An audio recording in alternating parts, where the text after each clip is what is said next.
결혼 5년차 우리 집의 공기는 예전과는 사뭇 달랐다. 예전에는 퇴근 후 현관문을 열 때마다 느껴지던 따뜻한 온기와 달큰한 음식 냄새가 우리를 반겼다면 이제는 마치 오랫동안 환기하지 않은 방처럼 퀴퀴하고 무거운 정막만이 나를 맞이할 뿐이었다. 30 중반에 접어든 나는 회사라는 거대한 기계의 부속품으로 살아가며 점차 무기력해지고 있었다. 무언가를 열정적으로 갈구하던 시절은 이미 아득한 과거가 되어버린 지 오래였다. 아내와 나는 대화의 빈도가 현저히 줄어들었다. 식탁에 마주 앉아 숟가락을 부딪히는 소리조차 어색할 정도로 우리는 서로를 향해 굳게 닫힌 문을 가진 사람들이 되어 있었다. 아내는 부쩍 잦아진 야근과 회식을 핑계로 밤늦게 귀가하는 날이 많아졌다. 처음에는 정말 업무가 바쁜가 보다 생각했지만 시간이 지날수록 그녀의 얼굴에서 예전에 생기는 사라지고 묘한 긴장감과 피로감이 서려 있는 것을 발견할 수 있었다. 나는 관찰력이 예민한 편이다. 그래서 그녀가 거울을 보며 머리를 매만지는 시간이 길어지고 낯선 브랜드의 립스틱을 바르고 나가는 사소한 변화들을 놓치지 않고 있었다. 하지만 나는 입을 떼지 않았다. 어쩌면 나조차도 이 냉랭한 현실을 마주할 용기가 없었는지도 모른다. 나는 거실 한구석에 덩그러니 놓인 상자를 열어보았다. 그 안에는 대학 시절 내가 가장 아끼던 낡은 가죽 재킷이 들어있었다.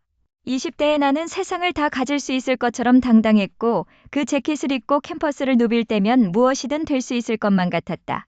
거울 앞에 서서 그 재킷을 어깨에 걸쳐보았다. 거울 속에는 찌들고 지친 30대 회사원이 서 있을 뿐이었다. 옷은 그대로인데 그 안에 담긴 영혼만 낡아버린 것 같은 기분. 나는 씁쓸한 웃음을 지으며 재킷의 소매를 만지작거렸다. 과거에 찬란했던 빛은 희미해졌고 현재의 나는 차가운 현실의 벽 앞에서 무력하게 서성이고 있었다. 아내는 나를 예전처럼 바라봐주지 않는다. 아니, 사실은 나조차도 지금의 내 모습을 사랑하지 않는 것일지도 모른다. 시간은 속절없이 흘러 밤 11시를 넘겼다. 거실의 작은 스탠드 불빛만이 나의 초라한 그림자를 길게 늘어뜨리고 있었다. 현관 도어락이 열리는 소리가 정적을 깨뜨렸다. 드디어 그녀가 돌아왔다. 나는 습관처럼 소파에서 일어나 현관으로 향했다. 아내는 평소보다 조금 더 지친 기색으로 신발을 벗고 있었다. 나는 그녀의 곁으로 다가가 가볍게 안부를 물으려 했다. 오늘 많이 늦었네. 고생했어. 그 순간 내 코끝을 찌르는 낯설고도 강렬한 향기에 멈칫했다. 그것은 우리 집의 익숙한 향이 아니었다. 독하고 진한 아주 남성적인 스킨 냄새가 섞인 향수였다. 그녀의 목덜미와 셔츠깃을 따라 은밀하게 배어있는 그 향기는 마치 누군가의 흔적이 묻어난 듯 노골적이었다. 나는 떨리는 손을 꽉 쥐며 멈춰섰다. 내 관찰력이 나의 예민함이 이번에는 틀리기를 간절히 바랐다.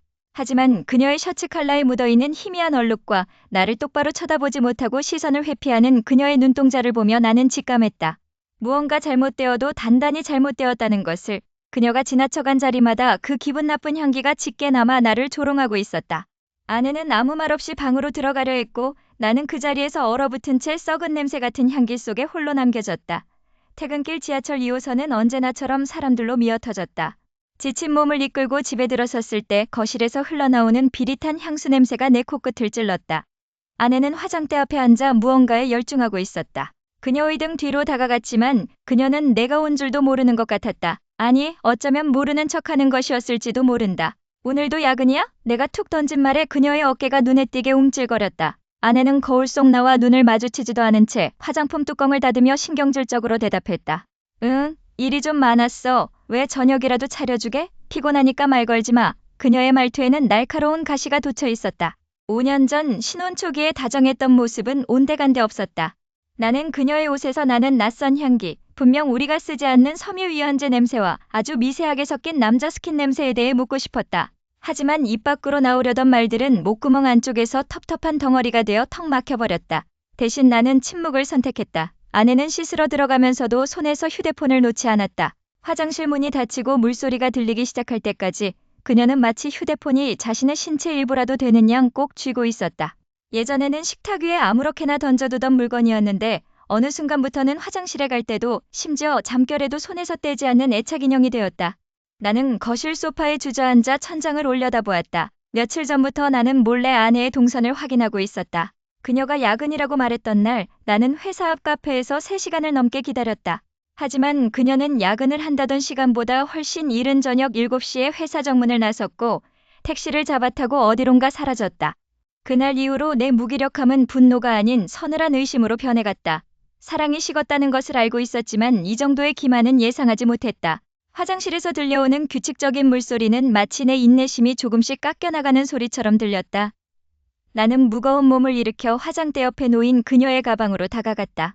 평소라면 절대 하지 않았을 행동이다. 아니, 하지 못했을 행동이다. 하지만 지금 내 안에는 무언가 결단이 필요하다는 기이한 확신이 자리 잡고 있었다. 손끝이 떨렸다. 가방 속에는 평소 들고 다니던 립스틱, 핸드크림, 지갑 등이 들어있었다. 아무것도 없는 평범한 일상이 담겨있는 듯 보였다. 그러나 나는 멈추지 않았다.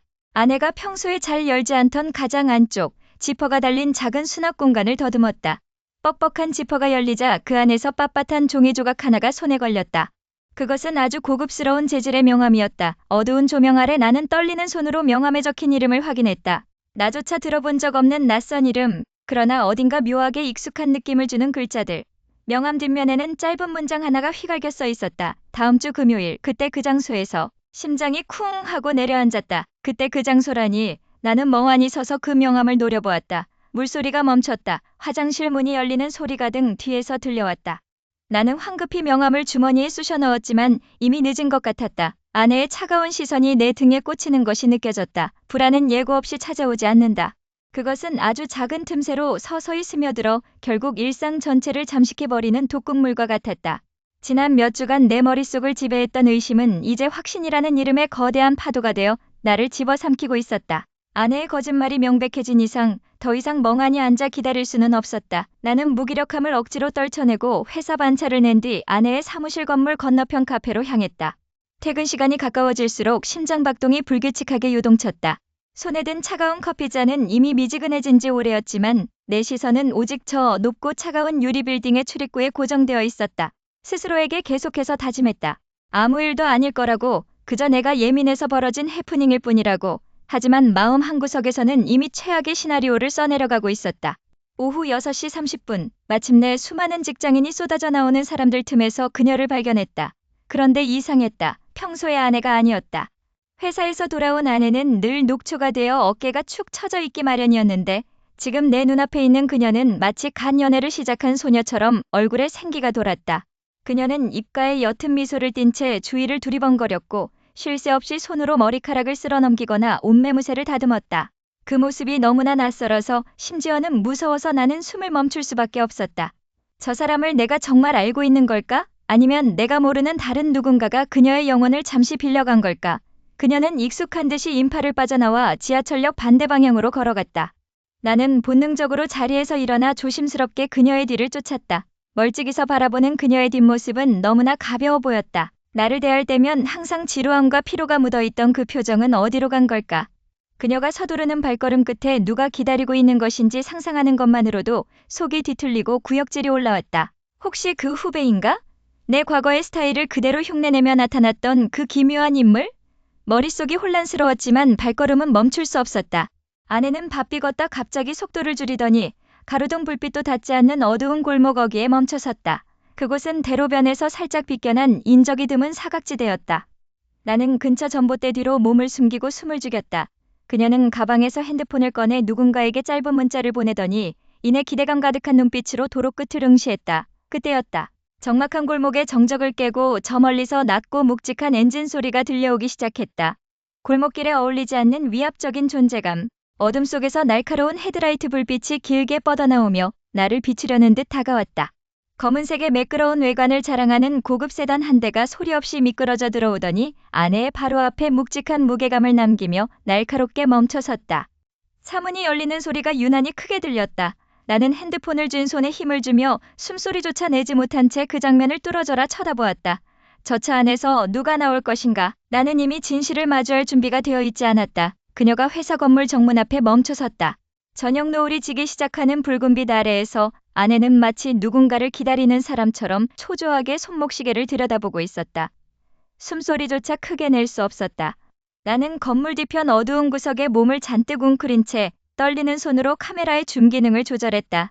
심장박동이 귓가에서 쿵쾅거리는 소리가 들릴 정도였다. 혹여나 이 정막 속에서 내 거친 숨소리가 들키지는 않을까? 나는 입술을 꽉 깨물었다. 잠시 후 검은색 세단 한 대가 미끄러지듯 아내의 앞에 멈춰섰다.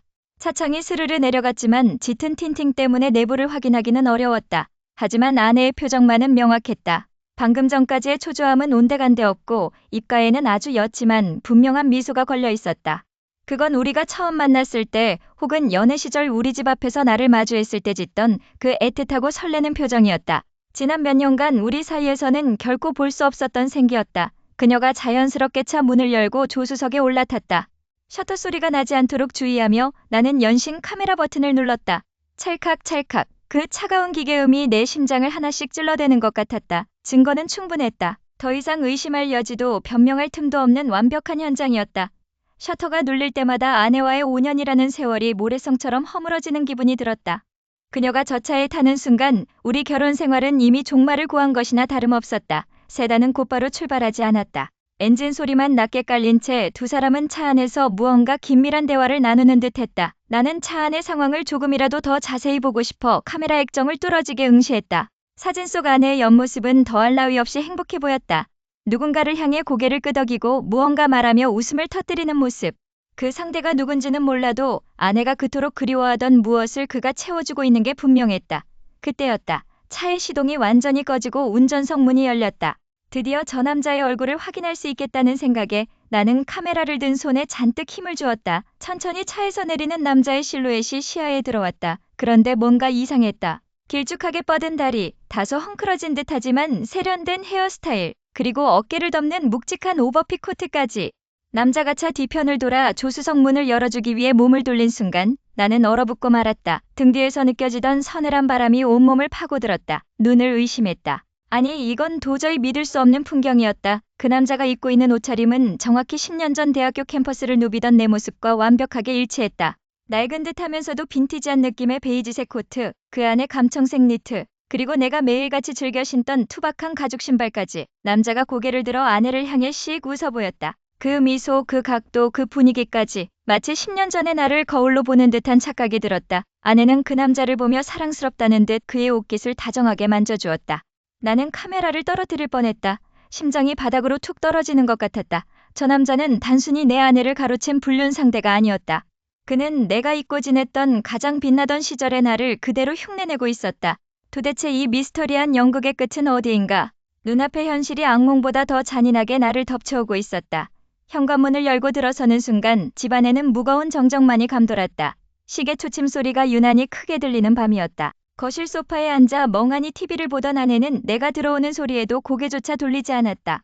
나는 떨리는 손으로 가방을 내려놓고는 주머니 속에서 아까 찍었던 사진들을 꽉 움켜쥐었다. 심장이 터질 듯이 요동치고 있었다. 더 이상 참을 수 없었다. 이 숨막히는 이중생활의 끝을 오늘 여기서 보고 싶었다. 언제까지 숨길 생각이야? 내 목소리는 갈라져 있었다. 아내는 그제야 천천히 고개를 돌려 나를 바라보았다. 그 눈빛은 평소와 다름없이 무미건조했다. 무슨 소리야? 갑자기 왜 그래? 그녀의 목소리는 너무나 차분해서 오히려 소름이 끼쳤다. 나는 참았던 분노를 터뜨리며 휴대폰을 꺼내 그녀 앞에 들이밀었다. 이거 봐. 이게 뭐야? 모르는 척 할 거야? 오늘 저녁 너 저 사람 차에 탔잖아. 사진을 훑어본 아내는 콧방귀를 끼며 휴대폰을 밀쳐냈다. 당신 요즘 정말 상태가 심각하네? 우울증이 도진 거야? 아니면 편집증? 내가 언제 누구랑 어디를 갔다는 거야? 당신이 지금 무슨 소설을 쓰고 있는지 모르겠는데 정말 피곤하다. 그녀는 아무렇지 않게 소파에서 일어나 부엌으로 향했다. 마치 내가 세상에서 제일 한심한 망상에 빠진 사람이라는 듯한 그 태도, 그 완벽한 연기에 나는 정신이 아득해졌다. 거짓말하지 마. 냄새부터가 달라졌어. 예전에 당신이 아니라고. 내가 소리치며 그녀를 붙잡으려 했지만 아내는 차가운 눈으로 나를 밀쳐냈다. 제발 정신 좀 차려. 나도 회사 생활 힘들고 지쳐. 당신이랑 대화하는 것도 이제는 진이 빠져. 당신의 그런 피해망상이 우리 사이를 더 멀어지게 하는 거야. 그녀는 그렇게 말하고는 안방으로 들어가 문을 쾅 닫아버렸다. 닫힌 문 앞에서 나는 한참을 서 있었다. 억울함과 분노, 그리고 내가 정말 잘못 생각하고 있는 건가 싶은 찰나의 불안감이 뒤섞여 나를 잠식했다. 하지만 아니었다. 저 뻔뻔한 가식 뒤에 숨겨진 진실을 반드시 파헤쳐야 했다. 내 자존심을 짓밟고 우리 사이를 갈라놓은 그 남자의 정체. 나는 내일 당장 그놈의 얼굴을 확인하기로 마음먹었다. 다음 날 저녁 나는 놈들이 다시 만날 장소로 미리 달려갔다. 어제와 똑같은 시간 똑같은 장소였다. 멀리서 그 익숙한 세단이 미끄러지듯 나타났다. 차가 내 앞을 지나쳐 멈춰서는 순간 나는 본능적으로 차도 한가운데로 뛰어들었다. 내 차를 가로막은 모습에 놀란 듯 차가 급정거하며 끼익 소리를 냈다. 심장이 입 밖으로 튀어나올 것 같았다. 나는 비틀거리며 운전석 쪽으로 다가갔다. 이제야 모든 가면을 벗겨낼 시간이었다. 내려, 당장 내려. 내가 창문을 두드리며 소리쳤다. 잠시 정적이 흘렀다. 그리고 천천히, 아주 천천히 운전석 창문이 내려갔다. 짙은 선글라스 너머로 보이는 남자의 입꼬리가 비릿하게 올라갔다. 그는 나를 쳐다보며 마치 오래전부터 나를 알고 있었다는 듯 아주 여유롭고 기분 나쁜 미소를 지어 보였다. 그 미소는 내가 과거에 짓던 바로 그 미소였다. 나는 그 자리에서 얼어붙고 말았다. 놈은 입을 열어 나지막하게 속삭였다. 오랜만이네 형? 심장이 귓가에서 터질 듯이 뛰고 있었다. 시야가 좁아지고 세상의 모든 소리가 먹먹해졌다. 앞유리를 통해 본 남자의 모습은 마치 10년 전 거울 속의 내 모습을 그대로 복사해서 붙여넣은 듯했다. 무심하게 걸친 네이비색 블루종, 소매를 살짝 걷어올린 스타일, 그리고 내가 대학교 시절 항상 애용하던 그 특유의 향수 냄새까지. 차문이 열리고 내린 남자의 얼굴을 확인한 순간 나는 숨을 멈출 수밖에 없었다. 후배, 민준이라고? 그 녀석이었다. 5년 전 내 뒤를 졸졸 따라다니며 형용거리던 싹싹한 후배. 내가 인생에서 가장 빛나던 시절, 그 시절에 나를 동경한다며 나의 사소한 습관까지 따라하던 바로 그 녀석이었다. 아내는 차에서 내리자마자 마치 세상을 다 가진 듯한 표정으로 그의 팔짱을 꼈다. 그 모습은 5년 전, 아니 어쩌면 우리가 처음 만났던 그때의 내 아내보다 더 행복해 보였다. 가슴속 깊은 곳에서부터 뜨거운 분노와 형용할 수 없는 비참함이 뒤섞여 끌어올랐다. 나는 덜덜 떨리는 손으로 핸들을 꽉 쥐었다. 그들은 내가 쳐다보고 있다는 사실조차 모른 채 서로를 향해 웃으며 근처 레스토랑으로 걸어 들어갔다. 그가 아내의 머리카락을 다정하게 넘겨주는 모습. 아내가 내 앞에서 한 번도 보여준 적 없던 그 수줍은 미소를 지으며 그의 어깨에 기대는 모습은 내 자존감을 밑바닥까지 짓밟아 놓았다. 도대체 언제부터였을까? 아니 왜 하필 그놈이었을까? 참을 수 없었다. 나는 차 문을 열고 뛰쳐나갔다. 이성이 마비된 상태였다. 레스토랑의 문을 거칠게 밀고 들어가자 식사하던 사람들이 일제히 우리 쪽을 바라봤다. 아내의 얼굴이 순식간에 하얗게 질렸다. 하지만 민준이는 달랐다. 그는 숟가락을 천천히 내려놓고 아주 평온한 얼굴로 나를 올려다보았다. 마치 이 상황을 오래전부터 예상했다는 듯한 지나치게 여유로운 미소였다. 형, 오랜만입니다. 그의 입에서 나온 인사는 너무나 예의 바르고 정중해서 오히려 소름이 끼쳤다. 나는 그의 멱살을 잡고 싶었지만 발걸음이 떨어지지 않았다. 그가 입고 있는 옷, 그가 짓고 있는 표정 하나하나가 내가 잊고 살았던 가장 나다웠던 시절의 파편들이었다. 아내는 당황한 기색이 역력했지만 내 뒤에 숨는 대신 오히려 민준이의 옆을 굳건히 지켰다. 그녀의 눈빛은 나를 향한 공포가 아니라 나를 향한 안쓰러움을 담고 있었다. 너 도대체 무슨 짓을 하는 거야? 이게 지금 제정신이야. 내 목소리가 파르르 떨렸다. 민준이는 자리에서 천천히 일어나 나를 똑바로 응시했다. 그는 내 키와 비슷한 체격에 내가 즐겨 쓰던 안경테까지 쓰고 있었다. 마치 괴담 속의 도플갱어를 마주하는 기분이었다. 그는 셔츠 단추를 매만지며 천천히 내게 다가왔다. 주위의 소음이 완전히 사라지고 우리 사이에 팽팽한 긴장감만이 공간을 채웠다. 그는 내 코앞까지 다가와 예전에 내가 즐겨 썼던 그 낮고 차분한 목소리로 나를 비웃듯 속삭였다. 형, 놀랄 거 없습니다. 형이 요즘 얼마나 무기력하고 재미없는 사람이 됐는지 아시잖아요. 아내분이 그리워하던 건 저라는 사람이 아니라 형의 그 시절 모습 그 자체거든요.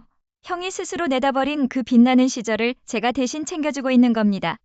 형은 이미 오래전에 자신을 잃어버렸잖아요. 그러니까 제가 대신해서 그 빈자리를 채워주고 있는 거죠. 형이 이미 죽어버린 과거에 갇혀 있는 동안 저는 형의 가장 좋았던 모습을 연기하며 그녀를 위로하고 있는 겁니다. 형이 스스로를 포기했기에 제가 대신 그 자리를 차지할 자격이 생긴 거 아닐까요? 그는 멈추지 않고 잔인하리만큼 냉정한 진실을 내 귓가에 꽂아 넣었다. 형은 이미 완전히 망가져버렸어요. 형이 그토록 사랑했던 자신을 스스로 놓아버렸으니까요. 그래서 제가 대신 그 역할을 완벽하게 수행하고 있는 겁니다. 어때요, 형? 형의 모습으로 사랑받는 기분이 나쁘지 않네요. 형이 더 이상 형 자신을 찾지 못하게 된 지금 제가 그녀에게 필요한 진짜 형이 되어주는 게 잘못된 일인가요? 그는 잠시 말을 멈추더니 마치 아주 친절한 조언을 해주는 사람처럼 씁쓸하게 웃으며 내 눈을 뚫어지게 쳐다보았다. 그리고는 차가운 목소리로 마지막 비수를 꽂았다. 형이 스스로를 완전히 망쳐버리고 스스로를 잃어버렸기 때문에 내가 대신 그녀를 위해 그 시절의 형을 완벽하게 재현해야만 했어요. 형은 이미 자신을 잃어버렸으니 이제 와서 뭘 어떻게 되찾겠다는 거죠? 거실의 공기는 얼음장처럼 차가웠다. 식탁 위에 놓인 작은 스탠드 조명만이 우리 셋의 일그러진 얼굴을 비추고 있었다. 후배 녀석은 이제 더 이상 당황하거나 도망칠 기색조차 보이지 않았다. 오히려 그는 내 아내의 어깨를 감싸준 채 마치 승리라도 거둔 개선장군처럼 오만한 미소를 지어 보였다. 그 웃음은 10년 전 내가 즐겨 입던 빈티지 재킷을 입고 거울 앞에서 폼을 잡던 내 젊은 날의 비웃음과 소름 끼치도록 닮아 있었다. 형, 여기까지 하죠. 형이 그렇게 예민하게 굴어봤자 변하는 건 없어요. 후배가 툭 던진 말에 심장이 덜컥 내려앉았다. 그가 내 아내의 곁에 서서 나를 내려다보는 시선에는 동정조차 없었다. 아내는 한술 더 떴다. 그녀는 이제 더 이상 눈물을 훔치거나 변명하지 않았다. 대신 차갑게 식은 눈동자로 나를 훑어보며 마치 벌레를 보는 듯한 경멸을 드러냈다. 그래요. 당신 말이 맞아요. 나 그 사람 만나고 있었어. 근데 그게 다야. 당신이 너무 무기력하고 재미없고 툭하면 우울해져서 바닥을 기는 꼴을 더는 못 보겠어서 도망친 거라고. 그녀의 말은 예리한 칼날이 되어 내 가슴을 난도질했다. 무기력함. 그래, 나는 지난 몇 년간 회사의 부속품처럼 살며 빛을 잃어갔었다. 하지만 그건 우리 가족의 미래를 위해 참고 견뎌온 시간이었다. 아내는 내가 흘린 그 모든 땀과 눈물을 지루한 습관 정도로 치부하고 있었다. 내가 오죽했으면 이런 선택을 했겠어? 당신이랑 있으면 숨이 막혀. 우울증에 걸려서 맨날 천장만 보고 한숨 쉬는 사람이랑 평생을 살라고? 차라리 내가 그 사람한테서 위로받는 게 죄라면 죄겠지. 아내의 목소리는 떨림 하나 없이 차분했다. 그녀는 주머니에서 휴대폰을 꺼내 테이블 위에 가볍게 툭 놓았다.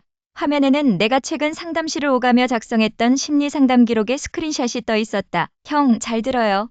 형이 만약 여기서 조금이라도 소란을 피우거나 우리 관계를 회사에 떠들고 다닌다면 사람들은 과연 누구 말을 믿을까요? 불안정하고 우울증 때문에 망상에 시달리는 남편, vs 남편의 집착을 견디다 못해 독립을 준비하는 아내. 형이 회사에서 쌓아온 그 얄팍한 평판, 내가 한순간에 무너뜨릴 수 있다는 거 알죠? 후배의 협박은 치밀했다.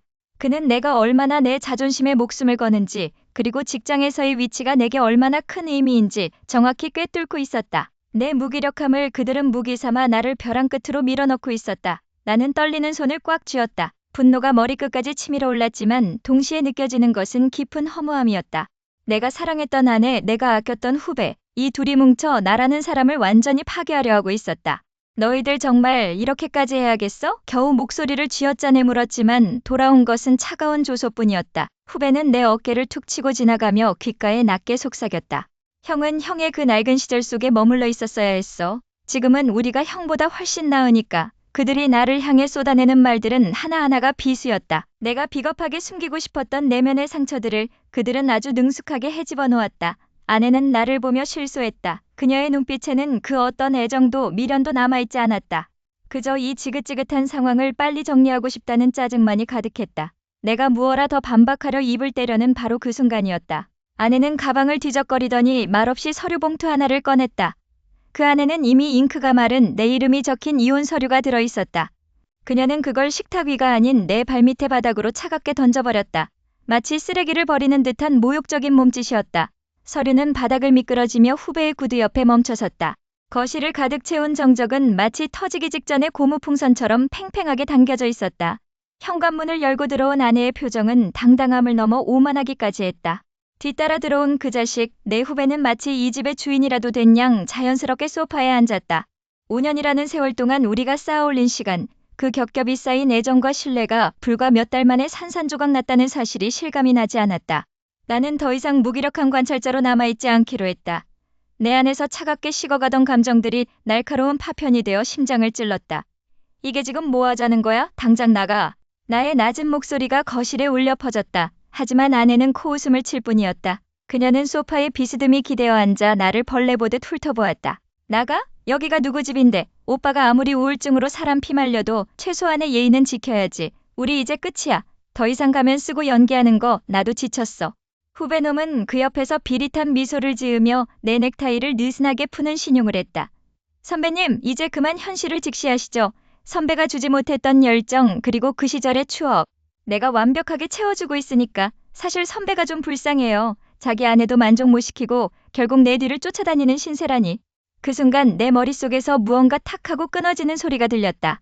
지난 5년간 내가 얼마나 비굴하게 침묵하며 가정을 지키려 애썼는지 그 대가가 고작 이것인가 싶어 헛웃음이 났다. 나는 주머니 속에서 녹음기를 작동시켰다. 이 비참한 광경을 법정에서 증거로 써먹을 생각이었다. 너희들이 말하는 그 시절의 추억 말이야. 내가 멍청해서 모르는 줄 알았니? 내가 입고 있는 그 옷, 내가 내 아내에게 내뱉는 말투 전부 다 내가 5년 전, 아니 대학 시절에 쓰던 것들이야. 남의 인생을 훔쳐서 쾌감을 느끼는 너희들이 얼마나 역겨운지 오늘 똑똑히 알게 해주지. 내 강경한 태도에 아내의 눈동자가 잠시 흔들렸다. 하지만 그녀는 이내 내 정신 상태를 탓하며 쏘아붙였다. 정신 좀 차려. 너 진짜 미쳤어? 너 같은 놈이랑 사는 게 지옥 같았단 말이야. 거센 말다툼이 오갔다. 나는 그들이 내뱉는 저급한 인신공격을 하나하나 차분하게 받아치며 머릿속으로는 이미 이혼 변호사와 상담할 내용을 정리하고 있었다. 재산분할 위자료 그리고 저들의 부도덕한 행실을 입증할 증거물. 내 무기력함은 이미 분노라는 엔진을 달고 치밀한 복수극으로 바뀌어 있었다. 너희가 가진 건 결국 가짜야. 시간 지나면 다 바래질 아무것도 아닌 쓰레기지. 내 말에 발끈한 후배가 자리에서 벌떡 일어났다. 뭐라고? 내가 그따위로 말할 자격 있어? 그가 거칠게 다가오며 주머니에서 뭔가를 꺼내려다 손을 헛디뎠다. 그의 겉옷 주머니에서 작은 물건 하나가 바닥으로 툭 떨어져 대굴대굴 굴러갔다. 아내의 눈이 커졌다. 내 눈에도 그 물건이 선명하게 들어왔다. 그것은 5년 전 우리가 처음 동거를 시작할 무렵 내가 잃어버렸던 내 이름이 각인된 낡은 가죽 지갑이었다. 아내는 분명 5년 전 그날 이사하면서 내가 잃어버린 게 아니라 자기가 너무 낡아서 갖다 버렸다고 내게 거짓말을 했었다. 그런데 그 지갑이 왜 지금 내 눈앞에서 내 아내와 미래를 즐기는 이 자식의 주머니에서 굴러나온 것인가? 나는 떨리는 손을 뻗어 바닥에 떨어진 지갑을 집어들었다. 가죽 표면에는 아직도 낯익은 흠집이 그대로 남아 있었다. 이것은 단순한 물건이 아니었다. 지난 5년, 아니 어쩌면 우리가 만난 첫날부터 그녀가 나를 어떻게 기만해왔는지 보여주는 명백한 증거였다. 이거 분명히 버렸다고 했잖아. 나의 억눌린 목소리에 두 사람의 표정이 순식간에 하얗게 질려버렸다. 나는 천천히 고개를 들어 그들을 응시했다. 이제 이 지옥 같은 연극의 막을 내릴 시간이었다. 이혼 서류의 마지막 도장을 찍고 법원을 나섰을 때 하늘은 유난히도 무심하게 맑았다. 5년이라는 세월이 고작 서류 몇 장으로 정리된다는 사실이 허무하기보다는 차라리 기묘한 해방감으로 다가왔다. 아내는 아니 이제는 남남이 된 그 사람은 나를 돌아보지도 않은 채 후배의 차에 올라탔다. 두 사람이 함께 떠나는 뒷모습을 보며 나는 비로소 깨달았다. 내가 그토록 되찾고 싶어 했던 것은 우리의 관계가 아니라 결혼 생활이라는 이름의 권태 속에서 서서히 죽어갔던 나 자신이었다는 것을. 집으로 돌아와 텅 빈 거실에 앉았다. 익숙했던 향수 냄새도 그녀의 온기도 사라진 공간은 오히려 숨쉬기 편했다. 문득 베란다 구석에 처박혀 있던 낡은 상자를 열었다. 그 안에는 대학 시절 내가 가장 아꼈던 그 재킷이 먼지를 뒤집어 쓴 채 들어있었다. 후배가 나를 흉내내며 입었던 그 옷. 문득 재킷의 소매 끝을 만져보았다. 보풀이 일어난 천의 감촉이 거칠었다. 한때는 이 옷을 입고 세상 전부를 가질 수 있을 것만 같았던 뜨거운 청춘이 있었는데 어느새 나는 타인의 시선과 안정이라는 명목하에 나를 깎아내리고 있었다. 내가 겪은 이 지옥 같은 시간은 단순히 그들의 배신 때문만이 아니었다. 아내에게서 과거의 나를 찾으려 했던 그녀의 뒤틀린 욕망과 스스로의 가치를 잃어버린 채 상대에게 의존하며 살았던 나의 무기력함이 낳은 필연적인 결말이었다. 우리는 서로를 사랑한 것이 아니라 각자가 꿈꾸던 환상 속에 서로를 가두어두려 했을 뿐이다. 후배가 내 스타일을 흉내냈다는 사실을 처음 알았을 땐 비참함에 몸을 떨었지만 지금 생각해보면 그건 조롱이 아니라 나의 도태를 증명하는 서글픈 거울이었을지도 모른다. 냉장고 문을 열어보니 유통기한이 지난 음식들이 가득했다. 습관적으로 그것들을 쓰레기 봉투에 쓸어 담으며 나는 혼잣말을 했다. 이제 정말 끝났네. 목소리가 고요한 집안에 울려 퍼졌다. 더 이상 누군가의 눈치를 보며 늦은 귀가를 기다릴 필요도, 누군가가 흘린 낯선 향수 냄새에 밤새 잠 못 이룰 이유도 없었다. 하지만 아이러니하게도 온전한 자유를 손에 넣은 순간 나는 깊은 심연으로 가라앉는 기분을 느꼈다. 창밖으로 노을이 지고 있었다. 사람들은 저마다 목적지를 향해 바쁘게 걷고 있다. 나는 짐을 정리하다 말고 멈춰섰다. 서랍 속 깊숙이 넣어두었던 이혼 합의서 사본과 앞으로 내가 살아갈 날들이 적힌 달력이 보였다. 분명히 잘라냈다고 생각했는데 가슴 한구석에는 여전히 그 시절의 내가 혹은 그 시절의 우리가 끈질기게 발목을 붙잡고 있다. 법원 앞에서 그들이 떠나던 그 평온했던 표정이 자꾸만 뇌리를 스친다. 과연 나는 정말로 이 지긋지긋한 굴레에서 벗어난 것일까? 아니면 그저 새로운 형태의 고독이라는 이름의 감옥으로 스스로 걸어 들어간 것뿐일까? 내일 아침이면 이곳을 떠나 완전히 새로운 도시로 향할 것이다. 하지만 짐을 싸는 내 손끝이 미세하게 떨리는 것을 느낀다. 옷장 속에 걸린 새 옷들 사이로 이제는 버려야 할 과거의 잔재들이 그림자처럼 길게 드리워져 있다. 거울 속에 비친 내 얼굴을 뚫어지게 쳐다보았다. 눈가에 잡힌 주름과 퀭한 눈빛. 과연 이 거울 속의 남자는 5년 전의 그 열정적인 나로 돌아갈 수 있을까? 아니면 그저 상처받은 기억을 안고 영원히 과거의 잔상 속에서 방황하게 될까? 현관문을 열고 나가면 마주할 세상은 이전과는 완전히 다를 것이다. 하지만 나는 묻고 싶다. 이 처절한 이별이 진정한 나를 찾기 위한 첫걸음일지, 아니면 끝내 극복하지 못한 나의 결핍이 만들어낸 또 다른 형태의 패배일지, 나는 과연 그늘에서 벗어난 것인가, 아니면 그저 더 깊은 그림자 속으로 스스로를 밀어넣고 있는 것인가. 질문은 꼬리에 꼬리를 물고 이어지지만 답해줄 사람은 아무도 없다. 정적만이 나를 감싸 안을 뿐, 나는 이제 다시 혼자가 되어 차가운 공기 속으로 발을 내디뎌야 한다. 문고리를 잡은 손에 힘이 들어갔다. 과연 이것이 시작일까, 아니면 끝나지 않을 고통의 연장선일까?